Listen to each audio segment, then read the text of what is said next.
اللهم صل وسلم وبارك على سيدنا محمد وعلى اله وصحبه وسلم تسليما كثيرا طويلا مباركا يا رب العالمين. اللهم امين. اللهم ارحم واسال العالم المسلمين. اللهم ارحم جميع موتاي وموتاكم وجميع موتى المسلمين. اللهم اغفر لهم وعافيهم واعف عنهم. اللهم امن كتابهم ويسر حسابهم وثبتهم عند السؤال يا رب العالمين. اللهم ان كانوا محسنين فزد من حسناتهم وان كانوا مسيئين فتجاوز عن سيئاتهم يا رب العالمين. اللهم امين. اهلا وسهلا بحضراتكم في القناه، اهلا وسهلا بكل حد جديد مشرفني في القناه، مشرفيني ومنوريني. انا اسمي اسراء. اتمنى من حضراتكم ما تنسوش اللايك والاشتراك في القناه لو لسه ما اشتركتوش، وتفعلوا زر الجرس عشان يوصلكم مني اشعار بكل فيديو جديد انا بنزله. النهارده بقى معايا مشتريات من السوق، يعني عايزه اقول لكم اللهم لك الحمد يا رب. الاسعار كده يعني انا مش عارفه بصراحه، يعني اكتر حاجه اتصدمت فيها هي البطاطس. خلينا بس كده اقول لكم اسعار النهارده. الحاجه اللي انا جبتها ديت، اول حاجه البني لان انا استعملته. زهرة البن البرازيلي، انا فكرته دار البن البرازيلي اللي في الف مسكن، الناس اللي في عين شمس عارفاه. جبته على الاساس دوت، يعني انا جبته على الاساس ده وقلت ب25 يعني فماشي قشطه، يعني رخيص وحلو وهو نفس التست اكيد. اتفاجئت فيه. لقيته ان هو لا، طعمه سيء جدا جدا جدا، اوعى حد يجيبه بصراحه. فطعمه وحش قوي. طعمه عارفين محروق قوي. فانا حبيت ان انا اقول لكم على اول حاجه دوت، عشان الناس ما تقولش انت فاتحاه. لا، انا جربته قبل ما انا اطلع اقول لكم عليه، علشان خاطر يكون يعني اللي انا بجربه بشوفه بلاقيه حلو وبطلع اقول لحضراتكم لا ده حلو هاتوه. فالناس اللي هواة البن فلا، ما تجيبوش النوع ده ابدا. كنت قلت لكم الفيديو بتاع تجهيزات كرتونه رمضان، تجهيزات كرتونه رمضان، ان انا ان شاء الله منزل تاني ناويه ان انا اجيب مكرونه تاني.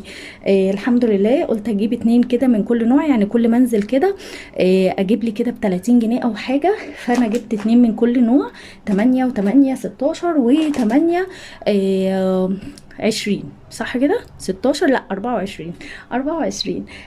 فانا جبتهم. كان في كذا حد قال لي يا اسراء الكميه قليله، لو جينا حسبناها كيلو المكرونه السايبه بره عامل 16 او 17 جنيه، 17 جنيه. وكمان في والله العظيم ب18، واللي هي في الاكياس عامله 20 وداخله في 20 وب19 جنيه برضك. فانا ما جيت حسبت دي لقيت ان هيبقى الكيلو 120 جرام عامل 16 جنيه. هي وزنها 280 جرام. اهي الوزن فين اهو، 280 جرام. احسبوا 280 جرام في 4 اكياس، يعني عاملين كيلو 150 جرام او كيلو 120 جرام، كيلو 120 جرام ب 16 جنيه. فانا قلت انا اولى بال 120 جرام، 120 جرام مش قليلين، غير ان هي نوعها حلو جدا جدا جدا جدا. فيعني لو هتجيبوها نوعها حلو، ما بتاخدش وقت على البوتاجاز. بالظبط اقل من 10 دقايق، اقل من 10 دقايق، اقل من 7 دقايق، وبتكوني مطلعاها بتكون مستويه بيرفكتو زي ما بيقولوا. فحلوه جدا، جربتها في الشعريه وجربتها في المكرونه تحفه. فانا قلت بصراحه هجيب منها بعد كده على طول. الدولفين قلت لكم قبل كده عن الدولفين، كنت جايباها من الراجل ديت ب15، فانا لقيت عنده بس دي صغيره مش الكبيره، دي ال140. لقيت عنده الدولفين الحامي دوت او الحار ب13 جنيه علشان حار، وديت ب15 جنيه علشان كبيره، وديت ب12 جنيه علشان خاطر عاديه، مش حار، يعني مفتته عاديه، ونوع سيريمو كمان. تمام كده، تمام كده. التونه عندي زي ما قلت لكم بتنفعني. عايزه اقول لكم الفتره اللي فاتت دي اللهم لك الحمد، اقسم بالله نفعتني جامد جدا جدا. بتوفر معايا اجلات، يعني طلعت عملتها جنب الغدا مكرونه وبطاطس محمره وتونه، فنفعتني قوي قوي. البطاطس البصل اسفه، البصل ب10 جنيه، ب5 جنيه اسفه، جايبه 2 كيلو ب10 جنيه، البصل ب5 جنيه. البطاطس اللي انا اتصدمت جدا من سعرها ب12 جنيه ونص. انتم متخيلين ب12 ونص؟ يعني انا اجيب 2 كيلو بطاطس ب25 جنيه ليه؟ 2 كيلو بطاطس ب25 جنيه، والله اتصدمت. اللي هو ليه ب12 ونص؟ يعني اجيب 2، ده انا كنت بجيب ال5 كيلو ب10 جنيه، اجيب ال2 كيلو ونص، ال2 كيلو ب25 جنيه. فالموضوع بجد بتاع البطاطس ده صعب جدا. انا معرفش بصراحة هي في ايه مالها اتجننت بدل الطماطم. الطماطم اللي ب5 جنيه اهي، الطماطم ب5 جنيه، هي خضرة مش حمرا، يعني مش حمرا قوي ومش خضرة قوي، فهي حلوة للسلطة. انا جايباها عشان السلطة ب5 جنيه. في ايه تاني؟ انا اللي هي العلبة دي انا لقيتها علبة بتاعة ميكس فيجيتابل، اللي هي ميكس خضار.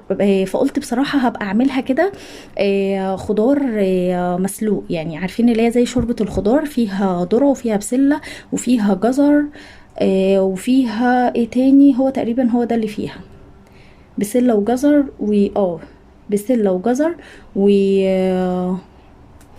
وذرة بس. فقلت ابقى اجربها زي كده زي شوربة الخضار واشوف طعمها، يعني انا عجبني شكلها فقلت اشوف طعمها عامل ايه. التوابل بقى اللي بقت برضك غريبة زي البطاطس بالظبط، دول ب10 جنيه، انا دول كنت بجيبهم ب5 جنيه تقريبا، فدول انا جايباهم، هو كان ب12 فانا قلت له لا هاخدهم ب10 جنيه من عندنا من عين شمس. فكمون ده ب10 جنيه، دوت انا كنت بجيبه ب5 جنيه. انتوا متخيلين ان ناخد منه الحبه دول عاملين 15 جنيه؟ يعني انتوا متخيلين اللي هو ليه يا جماعه؟ قال لي الكيلو الفلفل الاسمر غالي جامد جدا، معرفش الكيلو، قال لي والله عامل كام، 160 ولا 200 جنيه. فقال لي اصلا المفروض ما يبقاش فيه ب10 و5، فانا اديتك يعني علشان خاطر ايه، احنا زباين يعني. حبه الحبهان دول ب15 جنيه. انا بجيب من دلوقتي التوابل بقى ديت علشان خاطر رمضان، قلت لكم من الرمضان اللي قبل رمضان اللي فات ده، من قبل رمضان اللي فات، ان انا بجيب التوابل وبشيلها في التلاجة، بتنفعني جدا في رمضان. ان انا ما بحتسش ان انا مثلا بكون دماغي مشغوله في اكل مش عارف ايه او الكلام ده كله، بص الاقي التوابل مش موجوده عندي، فهاجر اقول يمين جاب لي، يمين يعمل لي التوابل، يمين يطحنها. فلا، انا بجيبها من قبل رمضان وبشيلها في التلاجة، ما بيحصلهاش قبل اي حاجه ابدا ابدا. وببدا ان انا قبل رمضان كده باسبوع ولا حاجه اطحنها واشيلها مطحونه في التلاجة عشان توفر عليا جدا في رمضان. بس دي كده كانت مشتريات النهارده. عرفوني الاسعار عندكم عامله ايه، لان بجد الاسعار بقت غريبه جدا. البطاطس اكتر حاجه مجنناني والله العظيم. بس ده كان فيديو النهارده، اشوفكم ان شاء الله في فيديو جديد على خير، مع السلامه.